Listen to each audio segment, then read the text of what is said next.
Hi, I'm Diana Sinovic, a member of the Greater Lehigh Valley Writers Group.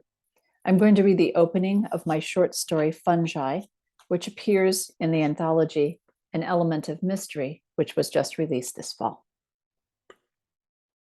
The mushrooms frying in the camp skillet gave off an earthy aroma that blended with the butter sizzling beneath them.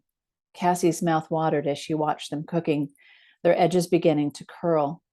As delicious as they smelled, she couldn't bring herself to eat them and knew that would set Raina off, even after such a perfect day at the lake.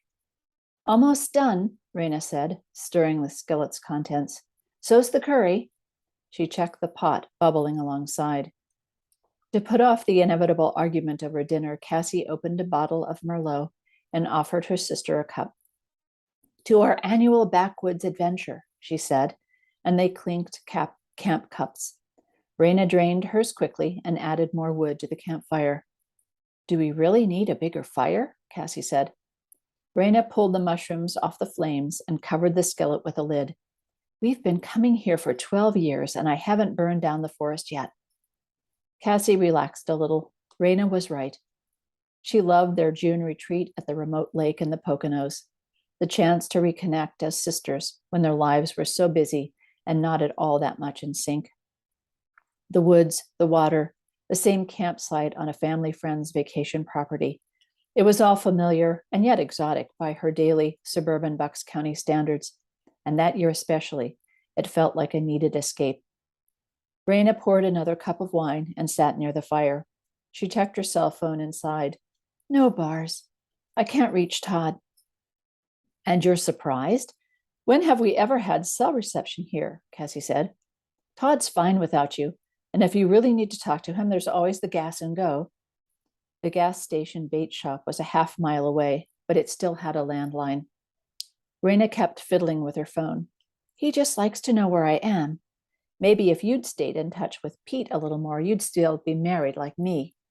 Her tone was kidding, and Cassie felt her face flush. Touche, Cassie said. I'll shut up now. She got out the plates and forks for dinner. Pete had filed for divorce 3 months ago, saying he felt tied down by their marriage. What he really meant, she found out, was that he lusted after a coworker, a blonde with a size 38 bust. Raina ladled the curry onto 2 plates and raised an eyebrow at Cassie before dipping into the mushrooms. Cassie took a deep breath. None for me, just the curry. She had reluctantly hunted for mushrooms with Raina earlier that day.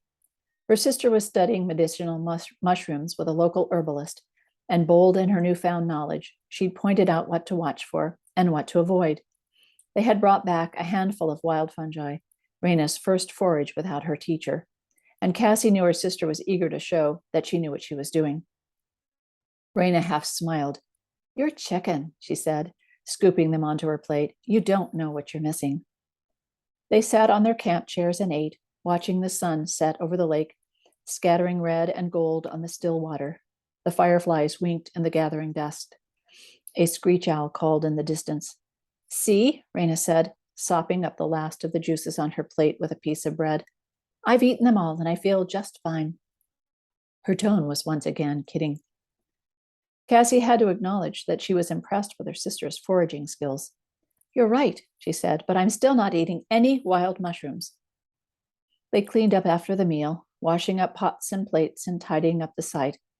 So how are you doing? Raina said, stirring the embers in the now inky evening. A sprinkle of stars glazed the sky. How soon is the divorce final? Cassie dug for a tissue and dabbed her eyes. Damn it, she didn't want to cry. It's tough, I'll be honest. Some days are great, and others I hurt so bad. Not that I want him back after what he did. Oh, honey, Raina said, giving her a hug. Of course, it's tough. But then she grimaced and quickly went into their tent. Emerging with a small droppered bottle, she flashed Cassie a woeful smile. Keep talking. A migraine is ramping up. Red wine strikes again. She opened the tiny bottle and put several drops under her tongue. We're both hurting, you and I, Cassie said with a chuckle, dry-eyed once more. Your head, my heart. They sat in silence for a while, listening to the crackle and pop of the fire. Cassie, lost in thoughts about the divorce, at first didn't notice Raina's whimpers.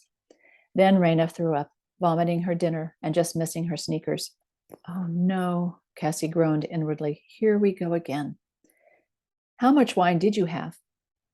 Raina closed her eyes and groaned, bent over, her arms wrapped around her waist. Just 2 cups. She rocked back and forth. My stomach. Then she slid off her camp chair onto the ground, her moans louder and more insistent. Raina? Cassie was at her sister's side, feeling her forehead, watching her face contort in pain. It's the mushrooms. Let me get you to the tent. She helped Raina up, and they stumbled the 5 feet to the tent flap. Her sister shivered violently as Cassie zipped open the screen.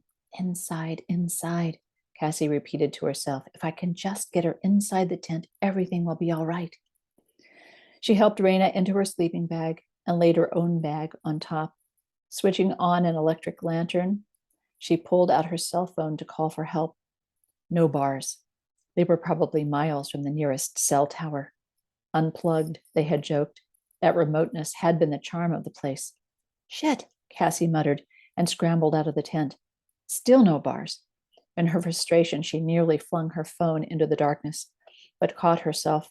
Losing the phone wouldn't help. Raina was panting shallowly. It's hard to breathe, she said. I hate to leave you alone here, but I've got to get help. Cassie blinked back tears. I'm heading to the gas station to call an ambulance. Back in just a bit. Was it only an hour ago that they had been laughing at dinner? If she could only rewind the scene to the part where Raina moved the first forkful of mushrooms to her mouth. Cassie slipped on her day pack and ran up the path toward the road. Thank you for listening.